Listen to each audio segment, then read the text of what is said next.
Okay. I'm Ben Pedraza. I'm a gastroenterologist. I work in Ventura with Island View Gastroenterology Associates. And there's a lot of us in the group. If you go to islandviewgastro.com, you could look us up and see all of our bios.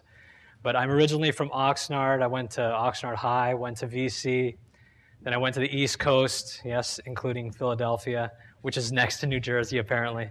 But and I came back for some of my training to the West Coast. And I lucked out and found a great group here. Funny story, my mom was actually getting a colonoscopy by Dr. Tae-Soo Lin, who's one of the partners in the group. And she said, you know, my son is studying to do what you do. She didn't want to say what he did, but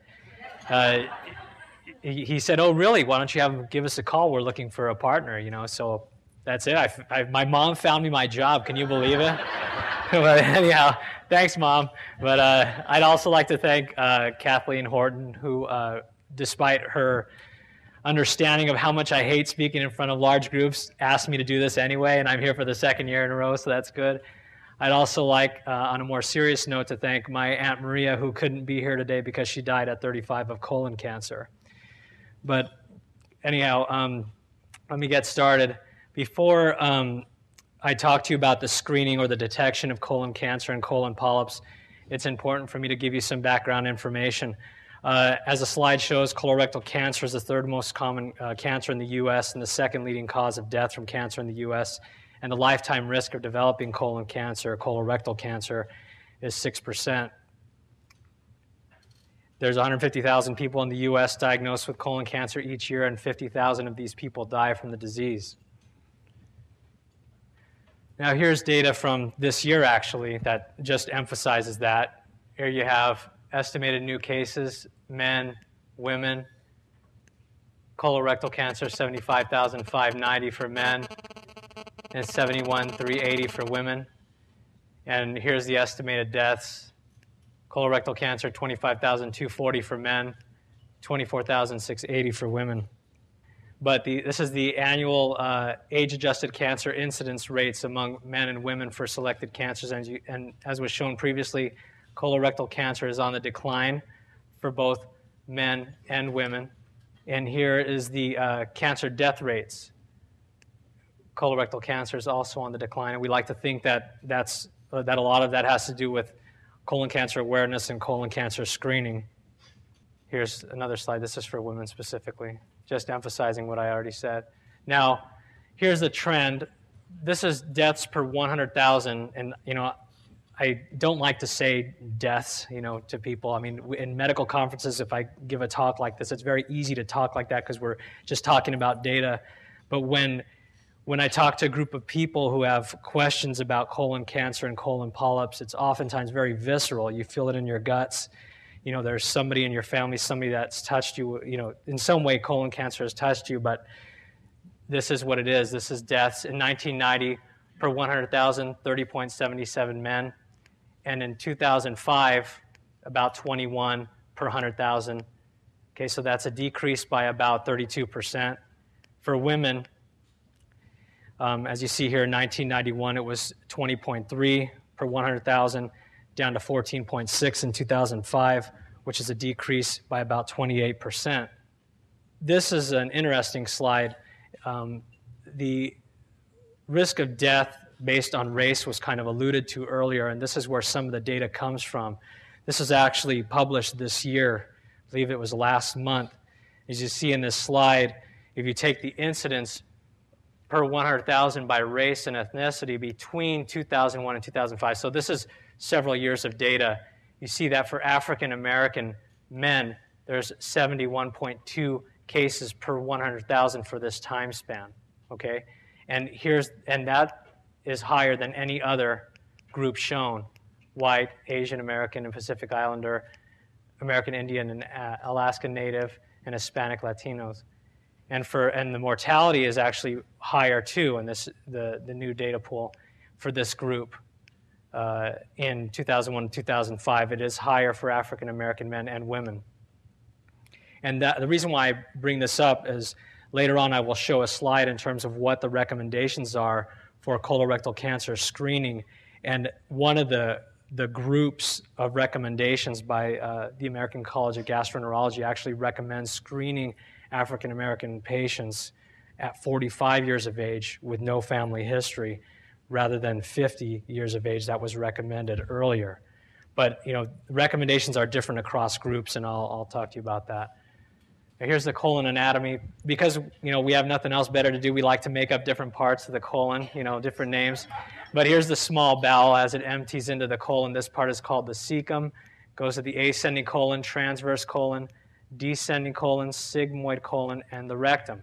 And we, of course, group colon cancer with rectal cancer and call it colorectal cancer. Right here, this basically emphasizes, too, that the diameter of the colon is about 5 centimeters, but you can have a polyp that's 1 to 2 centimeters in size that has cancer in it. You would never know unless somebody took that polyp out, okay? Now, screening is basically the testing of the presence of a disease in an asymptomatic individual. So if you go to your doctor because you're 50 or because your spouse told you to go there, to get screened for colon cancer, you may be asymptomatic, meaning you have no symptoms, but you could have something like this. And the data are that when a man comes in for colon cancer screening, the likelihood of that man having a colon polyp that he cannot detect, the likelihood of the polyp being present is about 25%. Okay, and for women, it's about 20 to 25%, and as high in men as 30%, okay? And that's what my polyp detection rate is. Sometimes I have days where all I do is detect polyps. Honestly, it seems that way, and then other times it's like a ghost town, but we do the best we can, just to try and prevent this disease from happening. So stool can get by this, and you would never know, okay? Here are the different stages of colon cancer. Stage 0 is basically intramucosal cancer. That's a fancy way for saying that the skin or the lining on the colon on the inside has the cancer. It doesn't go any deeper than that. At this stage, colonoscopy is curative, okay? Depending on what the polyp looks like. Sometimes your doctor may say, oh, you need to come back because I'm not sure if I got it all. It's, sometimes there's some uncertainties like that, but oftentimes we can cure it at this stage. Stage 1, a little bit deeper. 2, deeper. 3, lymph nodes. 4, distant metastasis or involvement in other organs. Now, this is a slide telling you what I already told you. How common are colon polyps? 15 to 25% patients age 50 or older, and 50% of individuals 70 years and older. Okay, and types of colon polyps. There's adenomas, which are thought to be the precancerous types, classically thought to be the precancerous types. And there's many different types of adenomas. Once again, we like to get fancy and kind of subdivide them. There are more aggressive types of adenomas, okay? Some adenomas are called villous because they look a little bit more disorganized under the microscope. Some adenomas or other polyps have something called dysplasia, where you look at the nucleus or the inner part of the cell and it looks very disorganized. There's high and low grade dysplasia, but that's a little bit too technical for this talk right now. I just want to make sure everybody gets educated about colon cancer screening and everybody gets their screening. Hyperplastic polyps, well, actually, back to adenomas. Less than half cause a positive fecal occult blood test. The fecal occult blood test is the test that your doctor will give you a few cards and say, hey, put some stool on this, and we'll submit it to the lab and see what happens. If one of those stool samples turns out positive for chemical evidence of blood, that means that you may have something in your colon that is intermittently bleeding. Yes, it could be a hemorrhoid. Yes, it could be a false positive test. But even if one of your cards, one of the 3 cards shows up positive, you need a colonoscopy. Flexible sigmoidoscopy does not cut it, okay? So this is one of the things that is considered part of screening. And I'll get back to fecal occult testing later. Hyperplastic polyps do not tend to cause cancer, at least what we used to think were hyperplastic polyps, but a subset of something called a serrated polyp, also known as a serrated adenoma, which looks like a little bit like an adenoma and a hyperplastic polyp, may cause cancer. These are the flat polyps that people have heard about in the press, okay? And I'll get to how those look at the time of colonoscopy in a couple minutes. And 4% of hyperplastic polyps have a positive fecal occult blood test. Nobody knows what percentage of people who have the more aggressive serrated flat polyp, what percentage of those actually have a positive fecal occult blood test. Here's examples of a colon polyp. This is an adenomatous polyp, not because we look at it and say it's definitely an adenoma. They took this out and looked at it under the microscope. That's why when we go in during colonoscopy, we kind of shoot to kill. We don't say, oh, let's just follow that polyp every few years. We take it out and let the pathologist look at it under the microscope, let me know what kind of polyp it is, and based on the number of polyps, the size of the polyps, then I make a recommendation as to when you need to come back. At that point in time, you are no longer in a screening population, you are in a polyp surveillance population. So people say, oh, I had a polyp, doc, that means I get to come back in 10 years? No, it depends on what the polyp looks like and actually, interestingly, where the polyp was located in the colon. This is a hyperplastic polyp. This may actually be a serrated adenoma or the flat polyp. As you see, it's very subtle. All you can tell here is that the blood vessels are kind of lost right here, and that's what we look for at the time of colonoscopy. If I don't like the way something looks, if I can't follow the blood vessel pattern, and then I biopsy it, okay? And if it's very uncertain, I could even put a tattoo next to it so that I know where to go. I could put a heart, a happy face, a pumpkin. No, okay. No, but I could put a tattoo. It'll help me find where I was, okay, if more biopsies need to be done. The tattoo actually shows up on the outside of the colon too because the colon is so thin.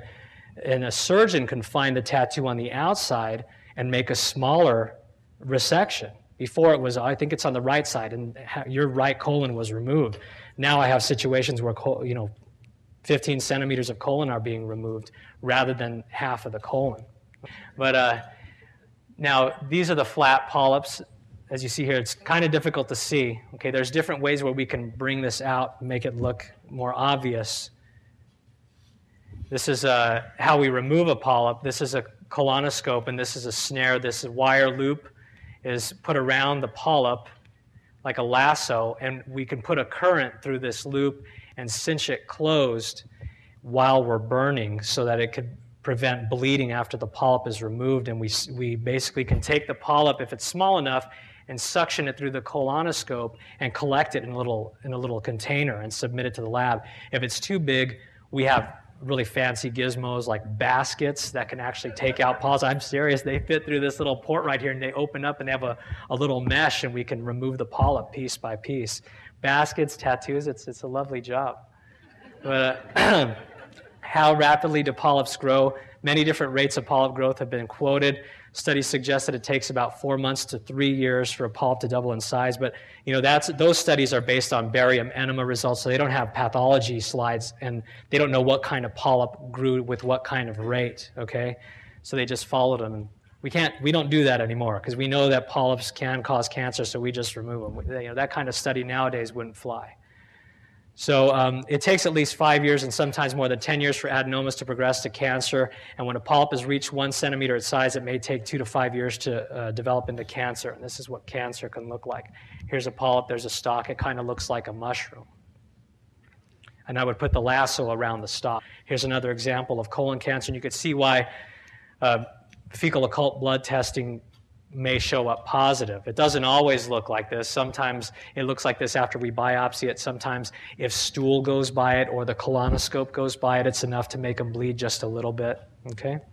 And here's a slide showing that as far as polyps are concerned, size does matter, okay? And histologic type, meaning the more aggressive appearing ones from tubular all the way to villus, and here's the dysplasia. Basically, this slide shows you that even small polyps, less than 1 centimeter in size, can have cancer in them. This is the percent with cancer. And if a more aggressive type of polyp, less than 1 centimeter, is seen, you could have up to a 10% chance of having cancer in them. That's why we don't leave them alone, okay? And if they're larger, of course, you have a higher risk of having cancer in the polyp. Now, this basically talks about risk, familial risk in particular, but 75% of colon cancers occur in average risk individuals with no risk factors, meaning no family history. 15 to 20% have familial colon cancer, which is where there is a family history of colon cancer, no specific genetic defect is known. The smaller percentage, the remaining, have hereditary colorectal cancer where there's a family history and the genetic defect is known. I get a lot of times I get people in my office, that I could tell why they're there because they don't say anything. They come in and they sit there with their arms crossed. How are you doing, sir? Oh, I'm doing fine. Why am I here? I don't know. Why are you here? Are you here because you're sick? No, I'm here because my wife made me come. I get that a lot. I don't have any problems. I know my body. I know my body. No, not always. They call, there are certain illnesses, hypertension, high cholesterol, that are called silent killers. That's because a lot of times people don't have any symptoms, okay? Colon cancer in its earlier stages generally does not have any symptoms. That's why, I have to kind of milk it out of them, call their primary care doctor on my cell phone in front of them to make sure that they know that, they're here for colon cancer screening. There's no shame in that, okay? There's many different screening methods: fecal occult blood testing, flexible sigmoidoscopy, colonoscopy, virtual colonoscopy, which will be touched on later by Dr. Grossman, and barium enema, the latter of which is really falling out of favor. Fecal occult blood testing is a test that detects for chemical evidence of blood. There's two types, one called the guaiac, one called an immunohistochemical testing, the latter of which is a little bit better. The immunohistochemical testing actually tests for hemoglobin, whereas the guaiac tests for chemical breakdown products of blood. So interestingly, this guaiac can detect blood loss from the mouth all the way down to the rectum, and the immunohistochemical testing detects hemoglobin, whole hemoglobin, so it's not as good as detecting, say, bleeding from an ulcer if it's very slow, because by the time it gets to the colon, the bacteria has already had their way with the hemoglobin and has broken it apart. But this test is thought to be a little bit better than this at detecting colon cancer. Here's an example of the fecal occult blood testing. This little blue indicator right here tells you that there's positive evidence of blood in the stool. The sensitivity is 85% for detecting colon cancer and only 20% for detecting colon polyps, all colon polyps. But when you look at adenoma specifically, less than 50% sensitivity for detecting, 4% for hyperplastic polyps, and as I said before, the sensitivity for the flat serrated adenoma is not known. Now here's where we get to the more, I love this slide. I love it. You mess with the bull, right? But this reminds me of a cartoon I saw. It said, it has this man, this big guy, patient sitting on a gurney, and he's talking to the doctor, and he says, "Yeah, I remember." To the doctor, he says to the doctor, "I remember when, we were in high school together, and I'd call you science nerd." And the doctor says to the man, "Tomorrow you'll experience more irony when I'm doing your colonoscopy." So this is data from 2006 about basically the percentage in each state of people who've had either a flexible sigmoidoscopy or a colonoscopy. I looked for more recent data, but I couldn't find it. And the number was about 56 to 60% for California. Not so sure it's really that high. Here's a flexible sigmoidoscope. There's little fancy dials here that can move this backwards and forwards. And here's the light that shines. We have a port here where we can insert biopsy forceps and take samples and pull it back out. And here's the light source. And there's a container for washing and suction, etc. And it's not very long. I'll show you a picture of the colonoscope. It's a little bit more intimidating, okay? But just so you know, in my group, we all use pediatric colonoscopes, which are very slender, okay? And here's the reach of the flexible sigmoidoscope to right here. As you see, it only looks at a third of the colon, really. But the full colonoscope and colonoscopic evaluation goes all the way to what's called the appendiceal orifice, which is the opening to the appendix, okay? The bowel preparation for flexible sigmoidoscopy includes Fleet's enemas and Dulcolax suppositories and magnesium citrate, one or the other, okay? And here's examples. You get them over the counter. Preparations are different. I love this slide. I'm sorry, Mr. Jones, but your HMO does not pay for enemas. I'm going to have to slap that out of you. I told my wife I was making a talk, for people to listen to, and she said, you can't have the S word in there. The people won't respond favorably to the S-bomb. And I said, well, the Photoshop it. And she's pretty savvy, so she did it. And she goes, why are you giving a talk that has anything to do with this? I said, oh, yeah, I'm not a cardiologist. I'm a gastroenterologist. Sorry. No, okay. Yeah. But sigmoidoscopy decreases mortality from rectosigmoid cancer by 59%. 3 to 5% of patients with rectosigmoid cancer have cancer in the colon beyond the reach of a sigmoidoscope. So this is falling out of favor. It's good on a population basis because it does help people. Let's say it's your only, really your only modality. It's better than nothing, okay? But if you have a flexible sigmoidoscopy showing a cancer, don't be surprised if your doctor says, oh, now we got to prep you again for a colonoscopy. Don't think they're out of their mind. They want to find out if you're one of these 3 to 5%ers, because that will change everything. Okay? If you have a cancer in the reach of the flexible sigmoidoscope and something further, like in the cecum, it's going to change management. The surgeon will have to make different decisions and cut different ways to help you live longer. Here's a little cartoon. No, it's really not, but it's a cartoon of the colonoscope taking biopsies of a suspicious lesion. And this is the colonoscope. Okay? Each one of these white marks is 10 centimeters, okay? So it's about 1.5 meters long. We don't use the whole thing necessarily, just so you know, okay? If we like you. No, kidding. No, we only use what we need. Don't need it all the time, okay? I like this one. I turn 50 next week, Doc. I'm really depressed, so it's probably not a good time to tell you about colonoscopies, but it's really the reality of the situation. You're 50, you got them there.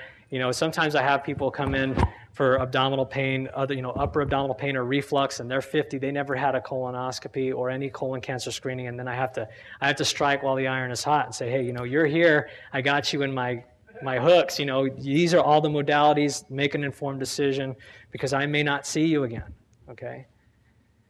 Here's an example of a colon polyp being removed with a snare that I told you about. This is the stalk that's remaining. As you see, it's a little bit white and blanched. That's because of the heat, the cautery that was applied. The polyps actually have blood vessels that feed them, okay? That's why we burn and take it off, okay, so it doesn't bleed. Different preparations. I love the name Go Lightly, okay? I tell people I would come up with that name too if I was about to retire, if I made a multi-million-dollar, substance that would be imbibed by people. New Lightly, Movie Prep, which sounds a lot more exotic than it really is. These are 2-liter preps. These are 4-liter preps, okay? Fleet's Phosphosoda and Osmo Prep are also, or Fleet's Phosphosoda was also available. It is not being used very much now because basically we found that the high phosphate load has caused some kidney issues in people.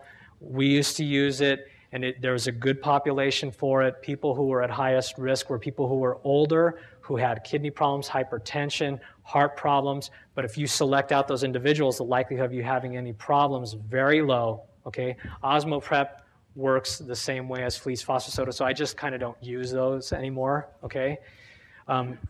You can use magnesium citrate over the counter as well, but I didn't list that there. These are examples. I tell people that with their Go Lightly, it tastes really salty, so put a little canister of the granules of lemon-flavored Crystal Light to kind of cut the flavor, or you can use some margarita mix, but no tequila. If that doesn't work, I tell them to put a little umbrella in their glass. Okay, it may make them feel a little bit better about it. Here's a lot of times people tell me, the prep was really the toughest part because they come in for the colonoscopy and they don't remember anything afterwards. I swear Dr. Pedraza didn't talk to me. Well, honey, he talked to you for 5 minutes after the procedure. You just don't remember. You were so buzzed, and that's okay. We give you medicine to sedate you. But really, the prep is oftentimes the toughest part, okay, because we use sedating medications for the colonoscopy. The sensitivity of colonoscopy is thought to be high, about 95%. There's a decrease in miss rate expected with slower withdrawal times based on a study in 2006. Basically, when we do the colonoscopy, we get all the way to the cecum, all the way around the colon, then we withdraw the scope slowly and look for polyps and look for cancer. That interval between cecum to withdrawal all the way to the rectum, we like it to be 6 minutes or longer because that improves our detection rate for colon polyps. It was 12% if you withdrew 6 minutes or less, or 28% if you used more than 6 minutes in one study. And the 28% is basically what we think the prevalence of colon polyps is in the population being screened. And interestingly, colonoscopy performed by gastroenterologists in one study was more sensitive, 97%, than those done by non-gastroenterologists. No disrespect to my surgical colleagues, I have to say this all the time, but it may actually have to do with, how many colonoscopies you do in a year. And later on, I'll show a little bit of data about the risks of the procedure and how many procedures your gastroenterologist does. But in my group, each one of the gastroenterologists does about 950 to 1,200 colonoscopies per year, okay? There's a lot of colons out there, okay? In the National Polyp Study, patients had a 76 to 90% decline in the incidence of colon cancer compared with historical reference groups. All cancers in the study were detected early, and there was a decrease in mortality from colorectal cancer by 69 to 92% on a more recent evaluation, and other studies have suggested a smaller reduction in colon cancer mortality. Techniques to improve detection include a slower withdrawal time, as I already mentioned. The other is examining bends in the colon more than once by reinserting the scope around the bend and pulling it back again. Doesn't add much in the way of time, and I do that as a courtesy, and I would want that to be done to me because bends could be tricky, I realize, and if the colon were a straight shot, we could just back into a device and get it done, okay? But you need a gastroenterologist or a surgeon to do this, okay? Chromoendoscopy, I'm sorry, a sense of humor, I don't know, it's kind of weird. But chromoendoscopy, which is where we can actually push ink and spread it on the polyp so we can find out where the polyp demarcations are and look for the flat polyp, or narrowband imaging, which is a technique that we do use at our center. And here's an example of narrowband imaging. This is pretty impressive. I like this slide. As you see here, like I told you, one of the methods I use to determine whether or not there might be something suspicious is by following the blood vessels, and this takes practice, okay? I lose it right here. And then if you use narrowband imaging, which is basically a button on the scope that I push, it shines a blue light on the colon. The blue light penetrates with a different depth than white light. It's more superficial. So you get this kind of demarcation, which is very nice. Okay, you can tell, where the polyp is, where it is not, and remove the whole thing. Now, the overall risks of colonoscopy, all the data is all spread out from this. Different populations, different countries have different risks, okay? Overall, 0.3%. Bleeding is about 1.5% to 3% after polyp removal. Perforation risk is about 0.1% to 0.3% in some studies. And in more recent data presented in May of this year, of 250,000 colonoscopies, the perforation risk was 1 in 6,000 if no polyps were removed, and 1 in 1,500 if a polyp was removed during the exam. Okay? Interestingly, the data points for perforation risk for CT colonography, the one that I read at a gastrointestinal conference recently, was 1 in 6,500, okay? And that's without intervention on a colon polyp, okay? The risk of sigmoidoscopy is similar, but maybe half of that, okay, of colonoscopy. Here's the number of procedures that the doctor does and the risks, okay? Number of procedures performed per year, less than 200. Let's see, and the rate of complications per 1,000 procedures, 5.4. And those who did the least amount, if there were greater than 300, that risk is 2.5 per 1,000, okay? And that's all risks, low blood pressure, oxygen level going low, bleeding, perforation, but the latter, of course, is which is very rare. Virtual colonoscopy, Dr. Grossman will talk to you more about this, but this is a nice picture of a polyp right here, okay? And, there's a lot of great reasons to have a CT colonography, because those who don't want a colonoscopy may want the virtual CT colonography, and that's just fine, okay?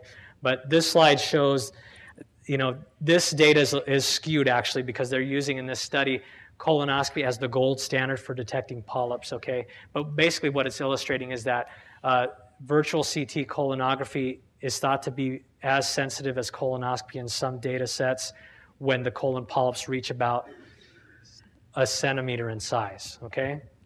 Or a little bit less, 6 to 10 millimeters maybe. The drawbacks is it still requires a bowel preparation.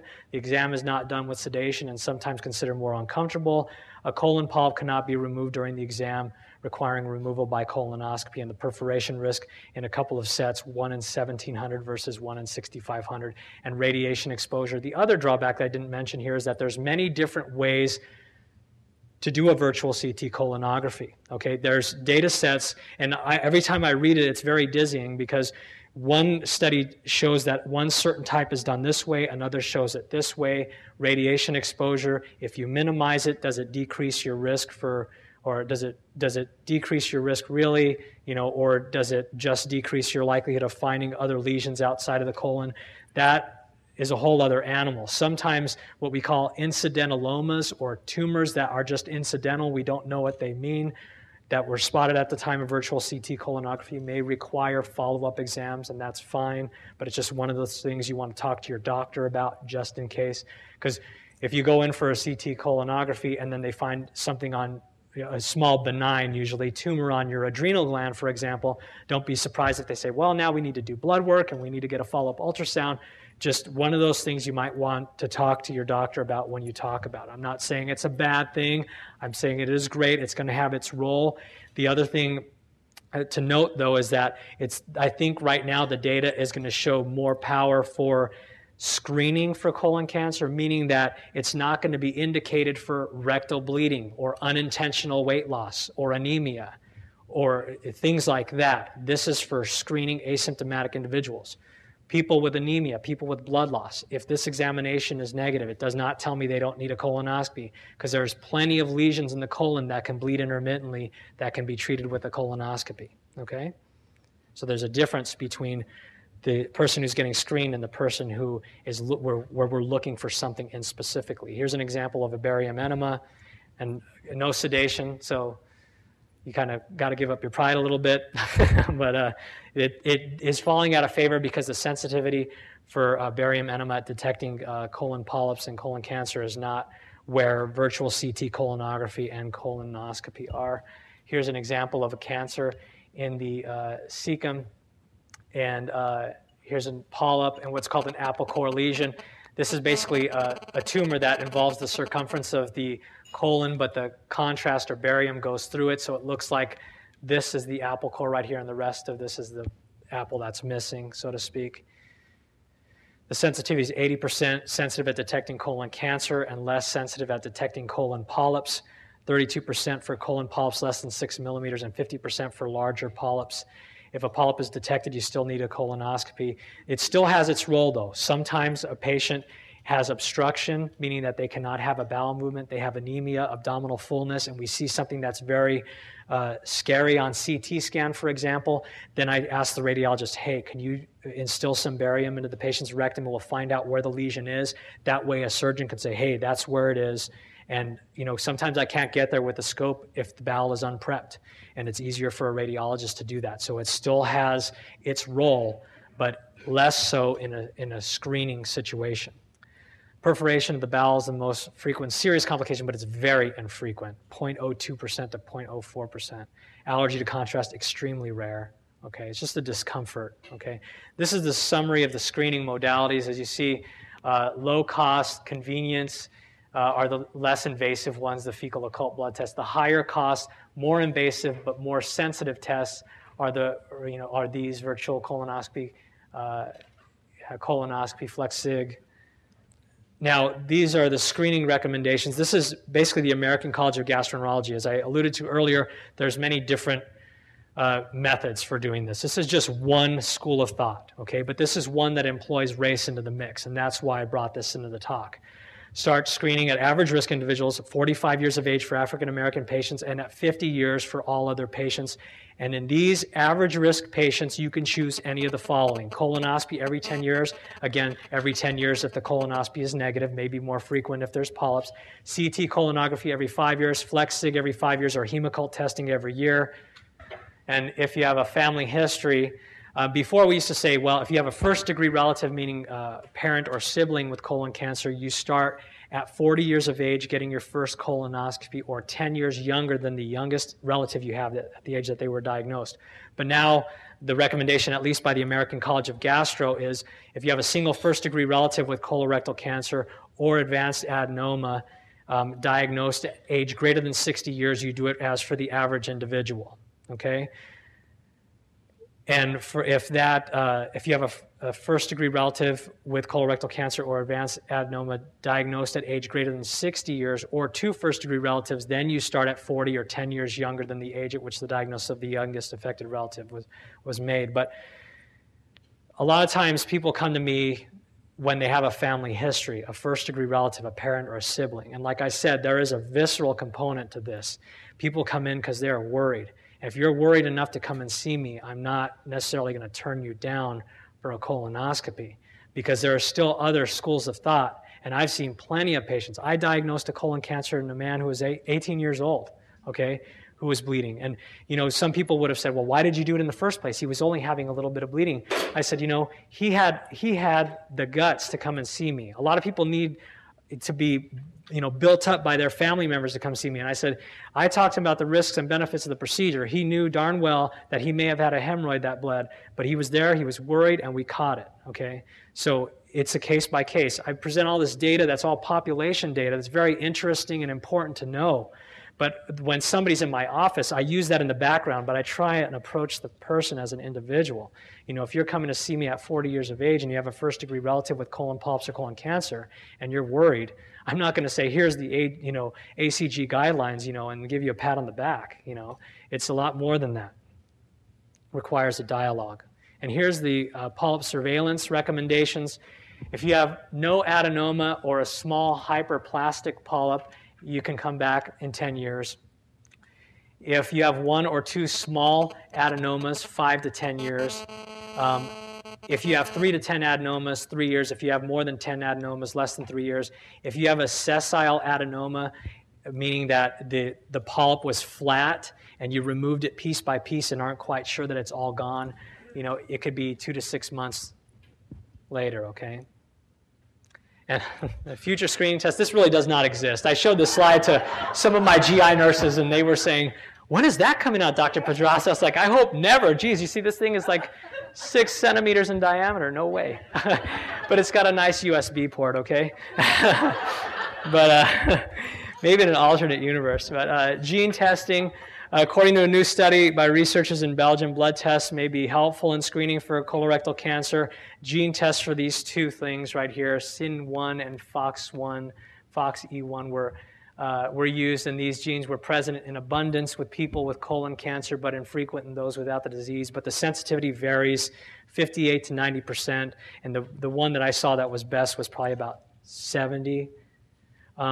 And fecal DNA testing, you know, when we have a bowel movement, we're not just passing stool. You pass cells that are being shed by your colon, and those cells can be checked for genes. And maybe in the future, we'll be able to submit a stool sample and see if you have colon cancer. But we're not there yet because the data is kind of all over the place. The sensitivity for detecting adenomas is 13%. Here's a pill cam. This little camera is totally wireless. There's a thing that looks like a pager, a little bit bigger, more like a Palm Pilot. And we put leads on your belly, little stickies like EKG stickies, and wires to this little device, and you swallow this pill that takes several pictures per second. And it actually looks like a video. It collects the data wirelessly onto this thing we download into a computer, and we can look to see. It's better for looking at polyps inside of the small bowel, though, because this thing will rattle around inside your colon and flip around, and we may miss polyps. So it's not quite there yet. It has its utility, though, for working up anemia and things like that when the colonoscopy is negative. So the PillCam found in one study only about 75% of the cancers detected on colonoscopy, okay? And I'm almost done. In summary, having no symptoms does not mean that you do not have colon cancer or colon polyps. Having no family history does not mean that you do not have colon cancer or colon polyps. Remember, 75% of colon cancer patients have no family history. There are several ways to be screened for colon cancer. New data suggests that colorectal cancer deaths are decreasing, likely because of increased use of screening tests, and newer methods of screening for colorectal cancer are being developed, so get screened for colon cancer. I like this. We always crack jokes in the GI lab, but there's a lot of folks still waiting in the waiting room. Yeah, we're running a little behind. Anyhow, I'm done.